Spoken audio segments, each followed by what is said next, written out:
Hello, little Mr. Doom, and welcome to your deck review. For anybody joining us for the first time on YouTube, this is a series where I, Jonathan Maldhound, review your Commander deck's PP and tell you what's wrong with it. Your PP being your premise and your practicum. Your premise, the idea of the deck, what you hope it will be one day when it's all grown up and you've got a hand with lands and spells. Your practicum, what you put in it, the stuff that is generally stopping you from having a hand that plays Magic. So we'll spend a little bit of time talking idea, a little bit of time talking specific card choices, and then go from there. This is not Crom Miara. This is a pair of custom commanders that has been sent in. It is Doom's favorite Yu-Gi-Oh! Lesbians, IP Masquerena, and SP Little Knight. Now, these are not turbo broken like custom commanders normally are. This is basically, I steal stuff from graveyards. I let you cast things from graveyards in the middle of combat. Now we can only steal non-land, non-creature cards. And whenever we cast a spell from exile, target opponent loses 2 life. So we also have some like Exile Storm synergies if we want to play into that. My pet crab Reginald, I just think he's neat. Yeah, sure, that works. Other theft cards, yeah, sure, that works. Rocks. You know, this one I might actually push back. I am not convinced you need to ramp. I think you can reclaim these slots for setup, because like you kind of want to just land drop into Masquerena or your commander after you've milled people. Like you could mill yourself because it's from any graveyard, or you could mill them. But I don't think racing to a higher mana value does very much for you. I think what we want to do is we want to make sure we have as many cards as possible that are going to get cards in graveyards so we can pick a good one to steal with Masquerena. Payoff. Yeah, sure. Well, I don't know if I love this because the creature mode effectively doesn't matter, right? This only does non-land, non-creature. This one, sure. Exile payoff. Not a payoff. Just straight up. Yeah, sure. Yeah, sure. I'm I'm not totally convinced by Keeper of Secrets because it's very expensive and we're probably not stealing anything that mana intensive. Maybe that's why you're ramping. I don't think I would play into that though. Mizzix. Yeah, sure. Yeah, sure. 2 for 1 special. 2 for 1 special. I don't think investigating is a good enough payoff for this.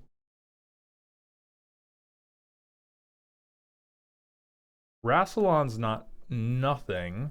I don't know if there's anything good enough to copy that we really like it. Yeah, sure. Hey. Young Pyromancer, whatever, you got it. Cute, very cute.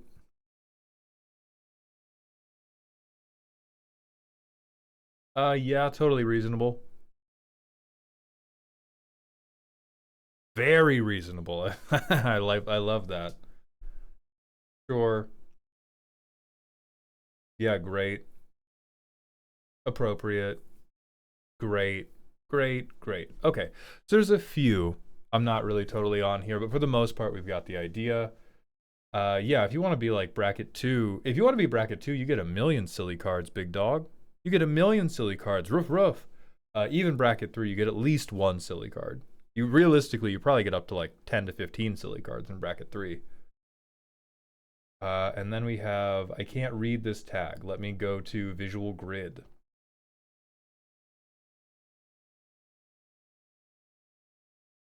Ton of removal. This is hateful. This is not removal. Okay, so we're lying about how much removal we have.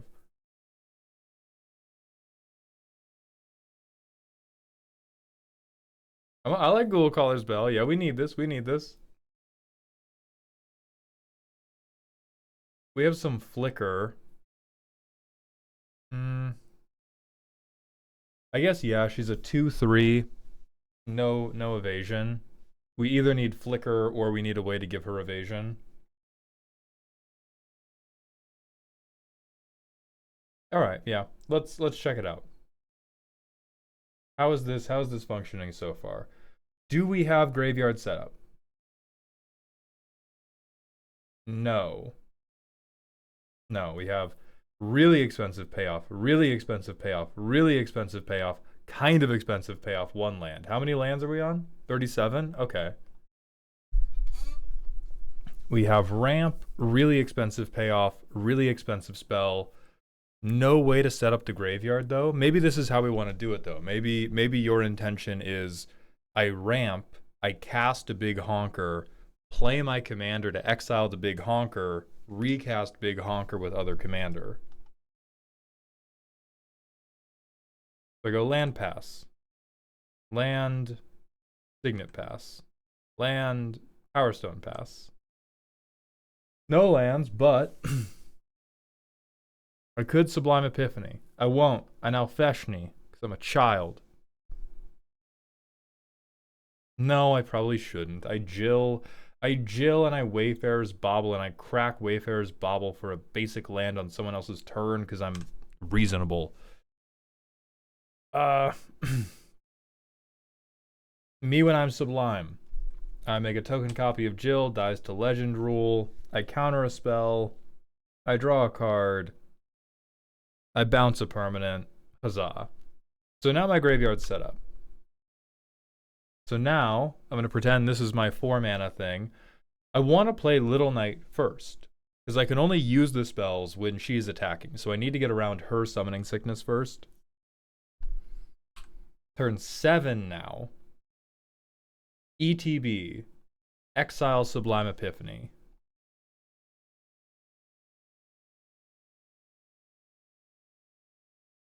Swing. Cast Sublime Epiphany. Copy Jill. I bounce something. I draw a card. I don't have abilities to counter, but that's okay. Oh, but I gotta pay the full mana for this, don't I? Holy moly. Okay.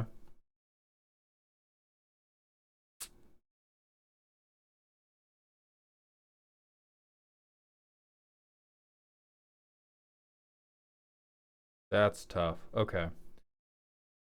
It's coming together in my head. I think this is another case of you have built 2 ideas that are fighting each other.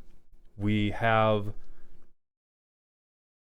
a ramp and payoff section that seems to me like we're not casting our commanders for very, very late until very, very late. And we have commanders who seem like they want to be cast early to start getting tempo advantages. Like I would expect this to almost be like tempo in 60 card, where maybe you're not milling people, but you're going like, okay, turn 2, like turn 1, clean nothing. Maybe Ragavan. But turn 1, clean nothing. Turn 2, I feed the swarm. Turn 3, I play the commander who exiles Feed the Swarm with a data counter. Turn 4, I play the next one. Turn 5, I can reuse Feed the Swarm. Ugh. Okay, so that's why we ramped, because we went, that doesn't work. I want to have Little Knight, the 4 mana one, by turn 3. That way on turn 4, I have 5 mana with which I can cast a 2 mana spell and exile it with Masquerena, because I can cast a 2 mana spell, play Masquerena, exile it. I can't use it that turn though. So there's not really any world in which I get a clean curve out of Little Knight, Masquerena exiles something useful from my graveyard. Oh, that is finicky.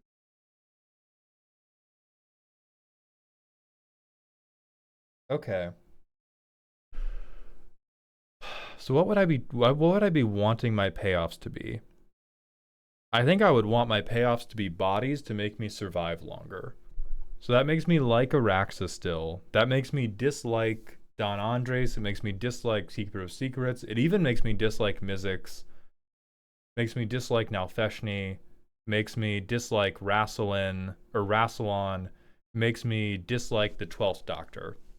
Because these are all very expensive permanents that if I curve out into them, they are eating up the mana I want to be spending on the first thing Little Knight has done. The other problem we have to confront is you have described this deck to me as a theft deck along the primer, and then you've talked about other theft, and we're doing very little, vanishingly little, to set up our opponent's graveyards. We have 6 mana spell, so not working with a curve out. We have these two that can work well with a curve out. Liliana, which does not load the graveyard well. Everybody discard 1 is like nothing. We have Ghoul Caller's Bell. It's pretty good. But I would say if we want this to be I'm robbing you, this needs to be more robust. Now, we don't need to mill people for 1 million. But we do need to mill for like more than 2, because we want to hit a non-creature, non-land spell that we can then steal. So we're in Grixis. First thing I'm thinking of is like Fractured Sanity.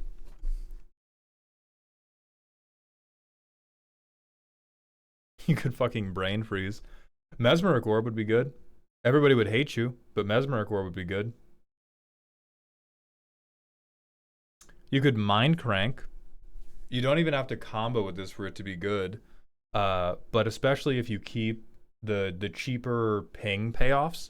And that way, if your commander swings and hits, it's like, okay, you mill 2, good, I'm setting up my next turn. You already have this one. Could Altar of the Brood. I would bring in second Reginald. I would also bring in Maddening Cacophony. Like, you don't even have to kick. Each opponent mills 8 is fine. Each opponent mills 8. I'm hitting, like, I'm good for the game. Each opponent mills 8. I'm hitting at least, like, 1, if not 2, fine non-creature, non-land spells off of each person. Thought Scour is not quite good enough. But yeah, I'm mostly thinking of like Fractured Sanity, Maddening Cacophony. If I'm curving out, can I play these as part of my curve out to make sure that I have juicy, juicy graveyards?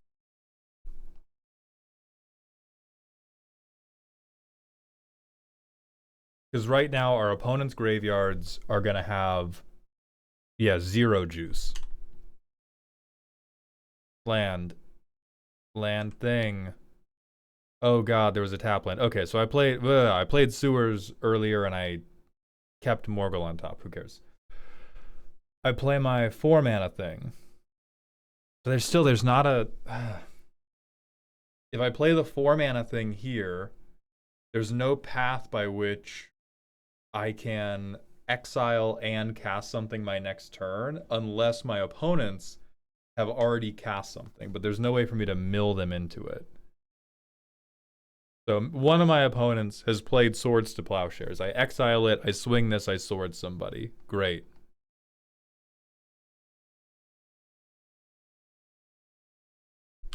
And now I can go bam, bam, bam, bam. Everybody mill 2.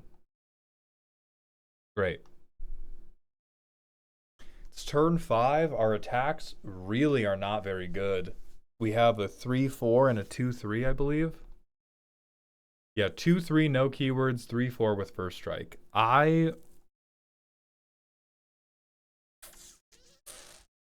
Hey, you have made some fair custom cards.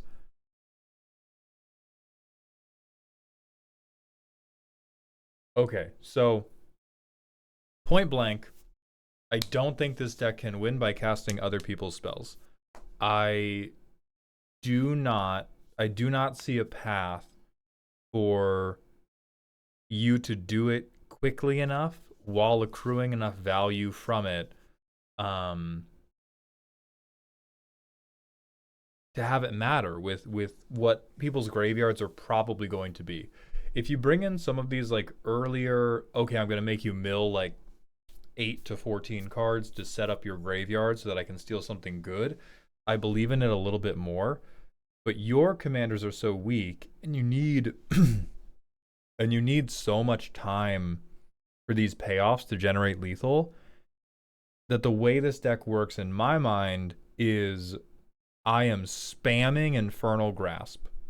Like, the removal that matters IMO is Feed the Swarm, Infernal Grasp. I would go on like every copy of 1 to 2 mana removal, and every turn would just be like, I swing my commander and I take a removal spell and I set everybody back one more turn.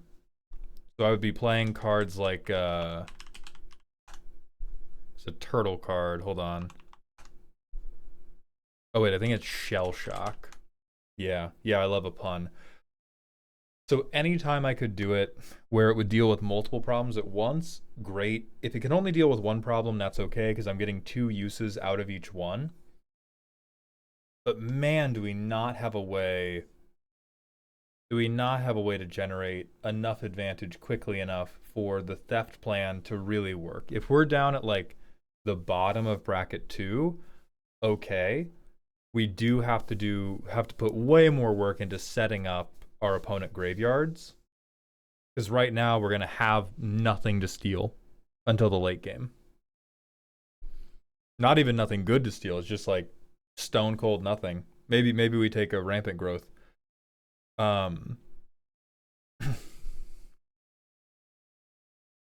the way you make room for that is, I would say, 12th Doctor, Rassilon, Osgood, Nalfeshni, Keeper, Don Andres, Webwatch. Those can all die, no questions asked. I think it's probably worth reconsidering if you want to ramp or not. Even though we do want to get the 4-mana commander down first so that she can swing, I think the curve out feels so bad, even trying to curve past her. I would rather not ramp and play early interaction or play early mill. And then I get the exile plan going a little bit later, but I've hopefully been able to stiff arm enough setup that I'm not fucked because I got it going a little bit later. And then most of your removal is not great, because most of your removal is not usable in a meaningful way with the exile clause. The longer I look at it, the more I like Conformer Shuriken, because it's one of the few cards that allows our commander to swing safely. But I would not keep Liliana of the Veil. These are like, I would cut this one because you can't make it enter untapped. This one's fine because it's one-sided. Don't like Chandra Awakened Inferno at all. And I would go up on 1 to 2 mana removal pieces to keep my Glorious Queen safe.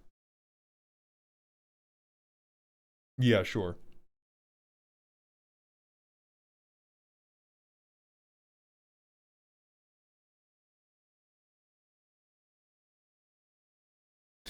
And yeah, the flicker section. I think most of these could be replaced with interaction. Like, I think you are better off trying to navigate these games by swinging Masquerena and threatening people with removal anytime they move to block her, versus trying to stay safe at home or do something tricky with her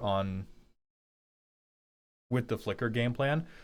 Again, because the amount of damage you present is so low, we can't play solitaire. We can't afford to. Even if we're in bracket 2, this deck has to get out there and answer the threats that other people are putting forth. It is not sufficient to just try to build up our own pile, because I don't think we ever get to the point of that pile being as scary as what the green player is ramping into. But once we get all of those things ticked off, I think it's fun. I think you have the bones of a very, very fun tempo deck. So I wish you the best of luck, and I hope this helps.